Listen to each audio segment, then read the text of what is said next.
YBI fam? What is good? It is your boy Zion and Roman back again.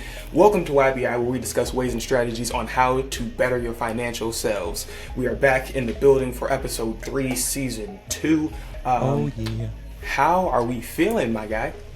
Feeling good, ready to get this going. We got something exciting to talk about today. We are talking about our view on money and the state of finances, just kind of overall, just our viewpoints, our opinions about what's going on in the world, and kind of how we viewed money over time of ourselves just growing up and just getting through, and how we are now as young adults, and how our viewpoints have just changed over time with that. So finally, we're getting back into like the financial content and less of the personal content. So you guys have seen where we've been, what's been going on for the last couple of years. If you haven't, go back and check those out, because it gives a lot of insight on where we've been and why we haven't been able to connect with you guys. But we're back. So stay tuned after this message and we'll get right back into it.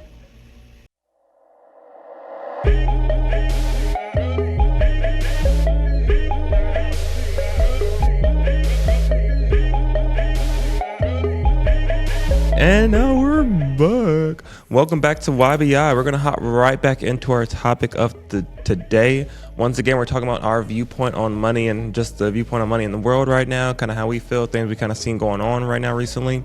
And 2023, as we're kind of getting to the close of Q3 now, it's almost hard to believe that Q4 is about to be here. Like, it's the 15th now, and I always do kind of do like mid-month check-ins before every month, and then when the end of the quarter's coming up, I do a more in-depth look even then, just before the quarter ends, so I can look at everything and do maybe rebalance, maybe not, just kind of see what's going on there. But yeah, just interesting to look at the date. I'm like, whoa, all right.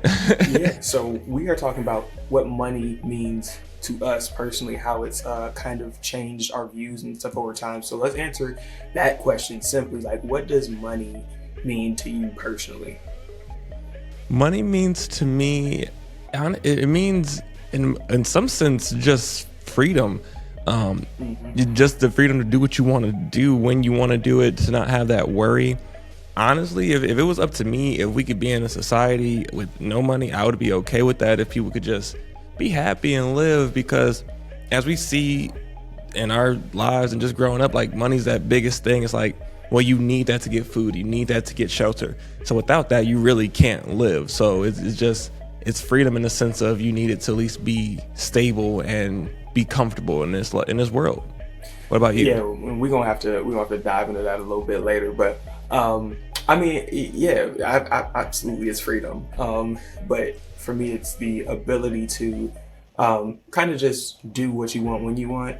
I know that a lot of people, even so, I was sitting with my financial advisor this past week and reviewing my 401k and, you know, like the sectors that I'm invested in right now, switching up my portfolio to be a little bit more aggressive. But during the conversation, he was like, yeah, if you had, you know, somebody give you like $10 million right now, would you still work? And his response was no. Like for him personally, he wouldn't work. And I was like, for me, I would. But I think that because of the freedom of having that money, it's just like a matter of when or where or how you work. And that is exactly what you said. It's just like I would want that freedom, but it wouldn't prevent me from working, because, you know what I'm saying, like, that's just kind of where my mind is at right now. I feel like I'm just at an age where work is like my thing. Like, that's just what I do. But do you like what you do? I do. Okay. You know, like, it's fulfilling, you know, because I hold multiple titles. It really allows me to see different things every day. I know a lot of people get stuck in the routine, but my life right now, my job has allowed me to be in a lot of different atmospheres, work with a lot of different teams, building a lot of relationships with a lot of people from a bunch of different backgrounds, traveling, all those things. So yeah, I definitely think that because of the lifestyle that I've chosen and the career path that I've chosen, I would continue to work, but having the freedom to choose when to work, how to work, is definitely something that you unlock when you have that type of financial freedom.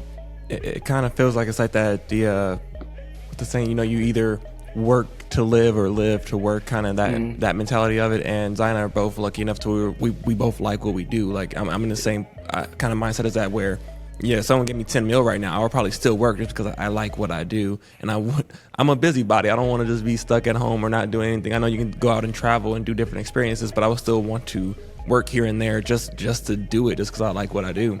Yeah, I So also feel like definitely, 10 million is not enough to stop working. Like it's that's it. Like for me personally, like 10 million sounds great. You know what I'm saying? Like it's a good number. You know what I'm saying? You pay off the house, you pay off the car, you pay off the student loans, you do all that stuff. You know, you invest, but 10 million is not enough.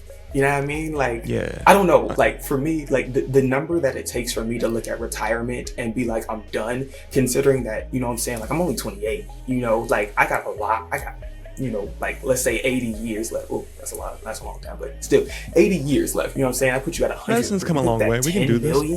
10 million's gonna last you another 80 years? Nah. Like, that just doesn't sound like enough for me.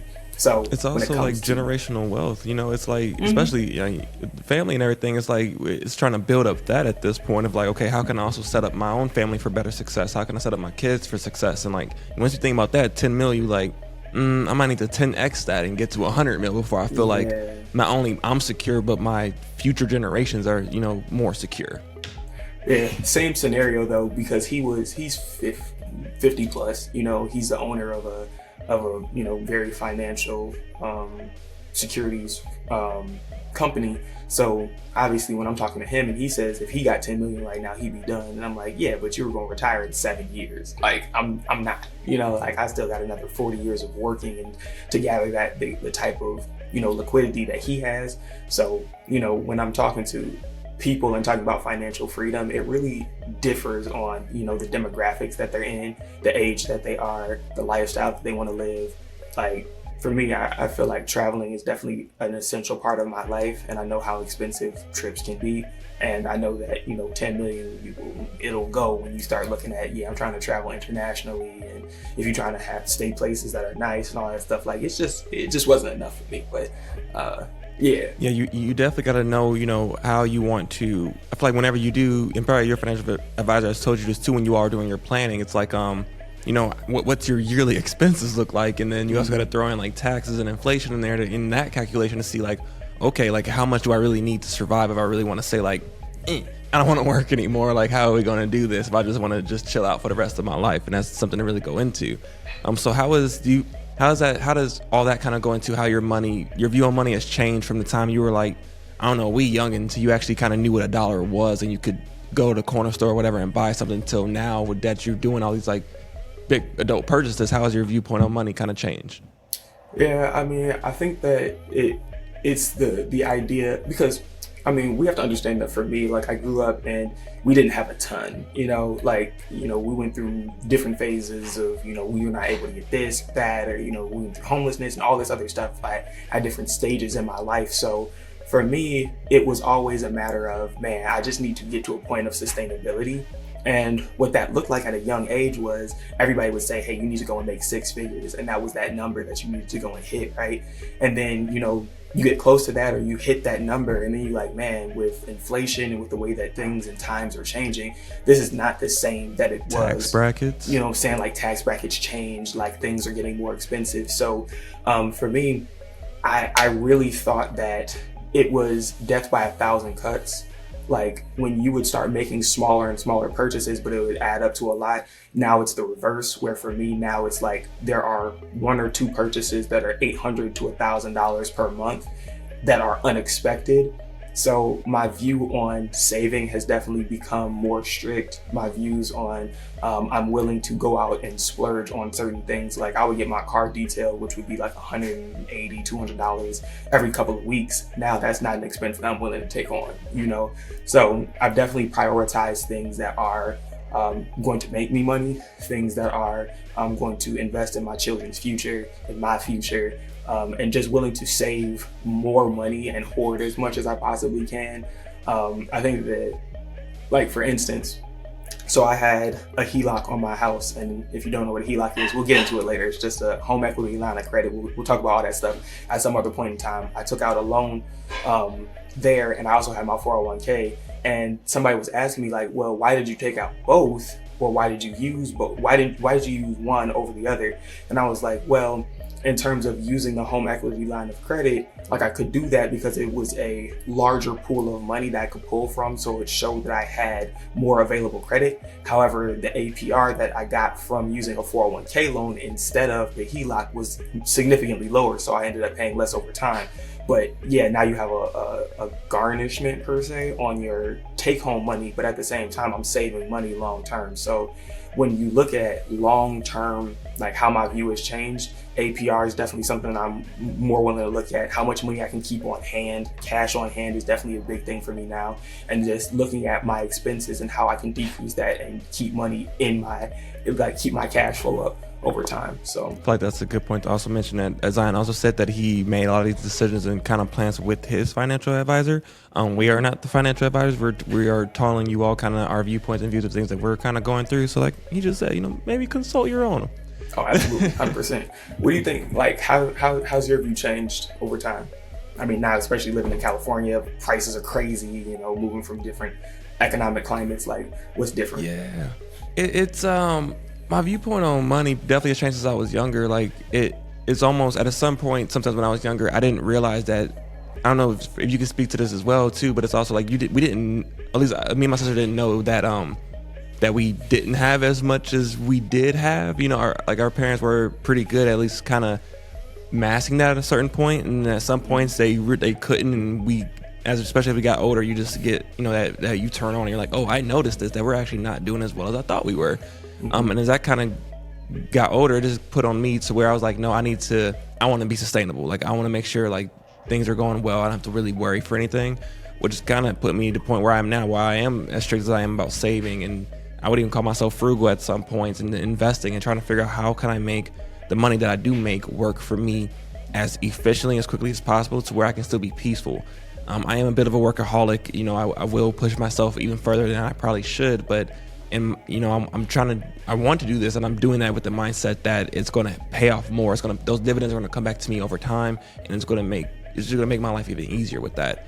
So I still, when it comes to money with me over time, it's kind of just like I just want to relax. I don't have to be worried about it. I feel like that's what everybody wants to do. Is like that's the biggest stressor in their life, and they just don't want that anymore. They want to do whatever they can to not be stressed out about that one thing.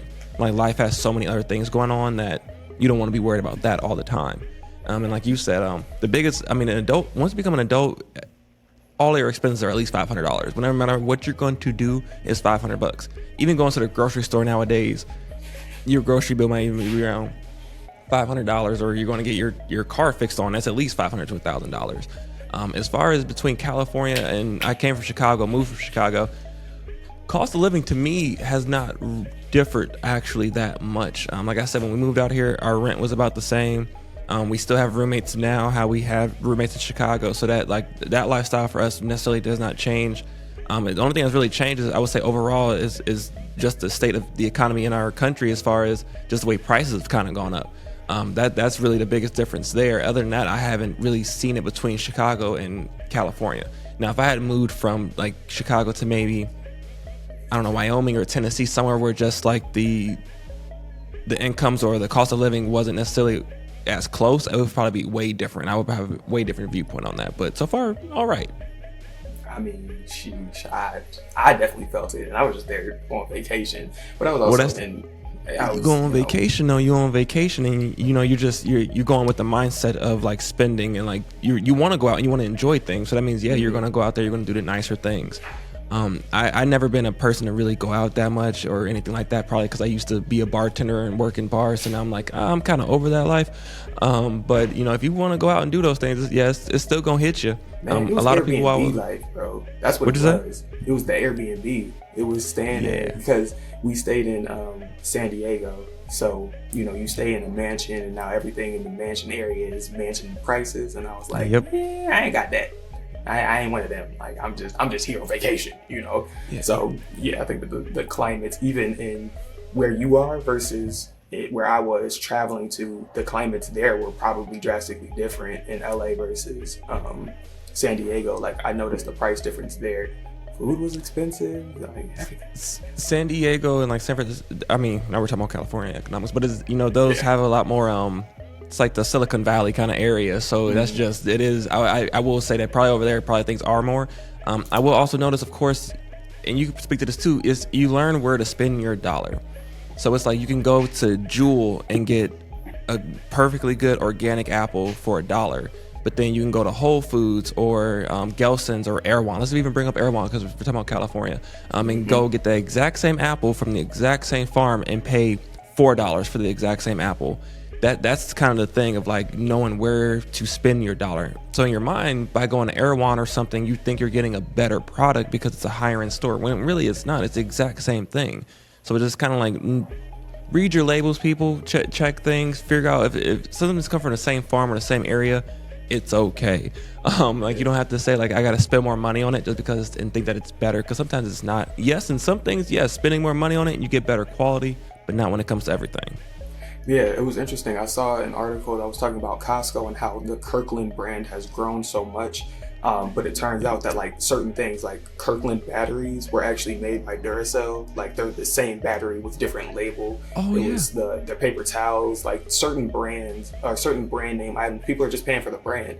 As for me, I mean, when it comes to food, there are certain things I'm like, nah, you can't, like Pop-Tarts. Pop-Tarts are vastly different. Pop-Tart brand versus like another brand Pop-Tart ain't hidden. But when it comes to like paper towels and batteries, it tends to be the same product, and they're publicizing that. So yeah, like he said, do your research. Look at the source, and we are Costco people. Like we go to Costco for most of our groceries, and that's why we go there. Is one of the reasons why we go there is because they'll be one of the biggest things. I'm a whiskey head, and they have one of their Kirkland whiskeys made by 1792, which is a really known distiller. That's a really high quality whiskey, but that they sell it for like half the price that you were get their actual whiskey. So it's just knowing things like that. And yeah, you might think like, don't try to do the keeping up with the Joneses. This kind of goes into something else I want to talk about as far as with something you wish you knew more about money sooner, is not trying to keep up with the Joneses. Like even if people come over, like I don't need to have that real nice expensive bottle of whiskey. I'm like, hey, I got this Kirkland 1792. It's just as good and it only cost me half as much, you know? Like it's just doing things like that. You don't always have to do things. Yes, treat yourself, but don't try to keep up with, I don't know, that other couple friend that you have, or the guy who's living single, being a bachelor life that just bought a new Corvette or everything like that. Like you don't got to keep up with people if you can't do that. Live within your lifestyle. I mean, I think that answering the same question in terms of something that I wish I knew about money sooner would be like, there are several ways to invest.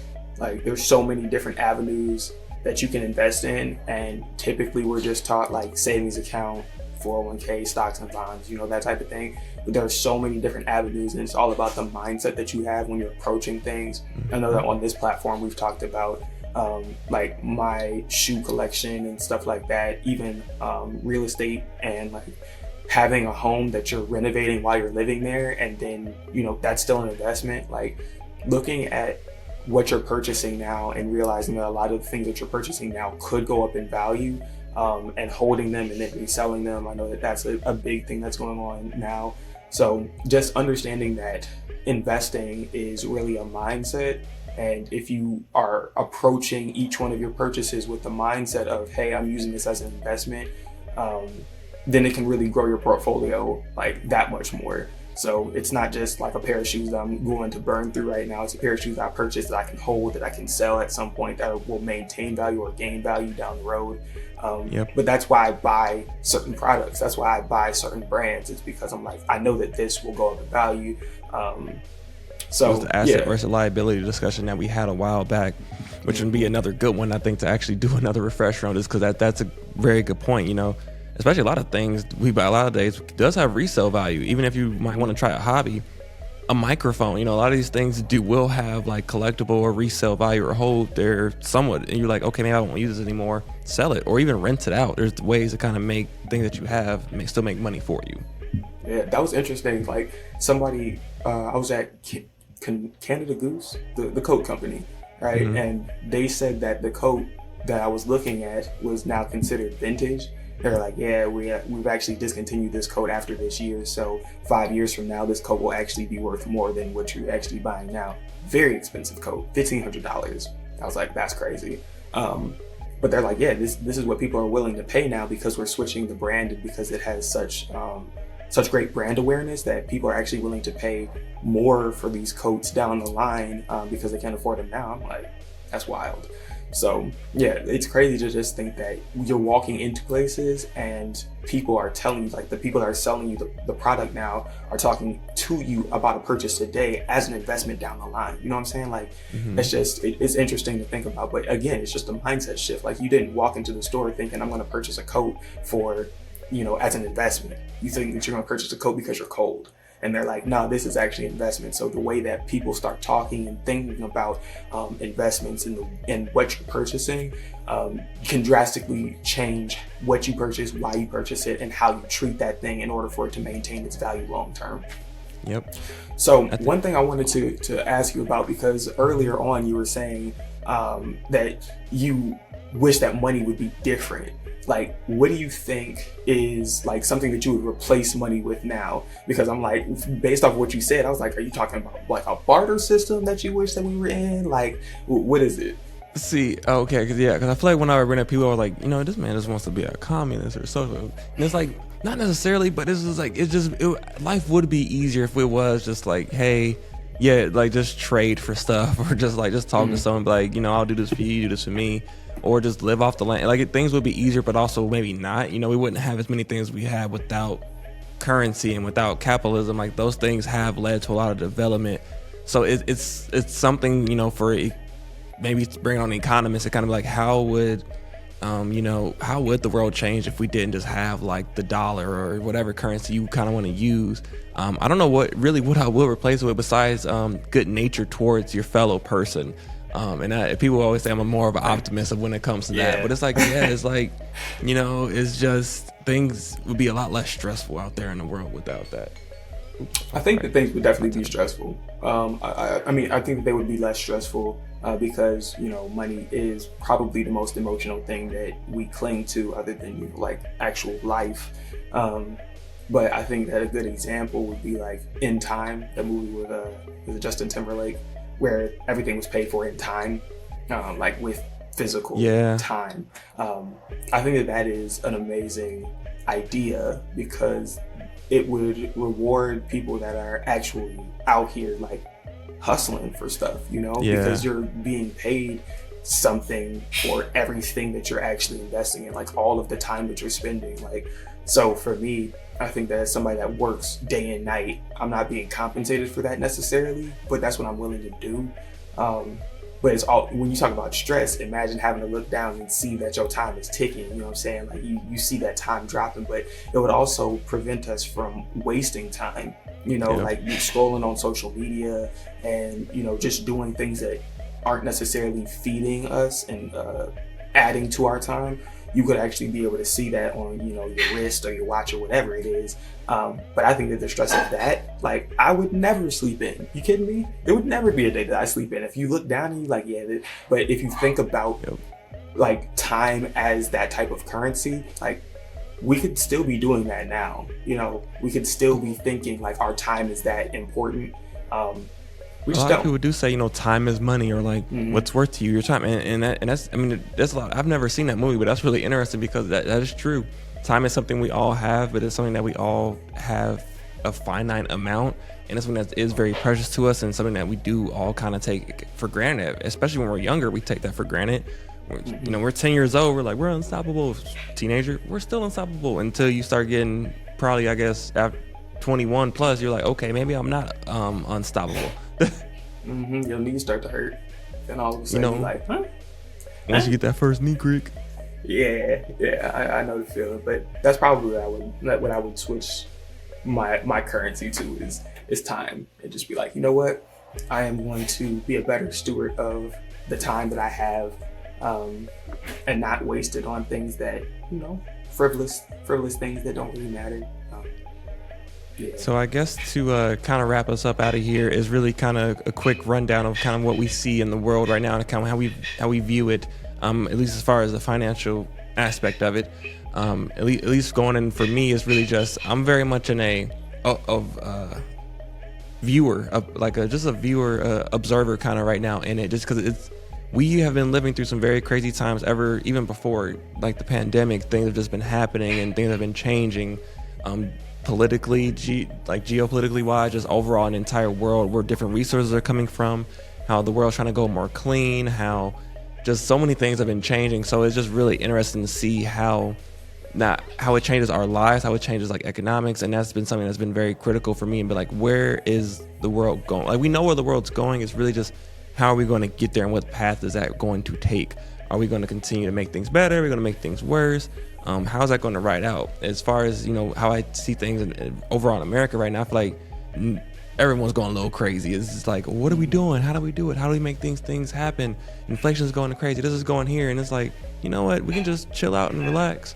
I don't think things are really going as bad as everyone says. If you really like take a macro look at it and like look at the actual numbers of how things are, it's like, we're not doing as worse as we had definitely before. It's change. Change is happening, and I know people are afraid of that. I think that in addition to like the changes that people see, people get scared of the volatility of all of the markets. Because things are so up and down, I think you have to be comfortable, or you have to assess the risk that you're willing to take with the investments that you're making. I know that a lot of people, because I'm the 401k gatekeeper, I would say, for my job. So I get to see what the markets are looking like and how the trends are affecting our investments.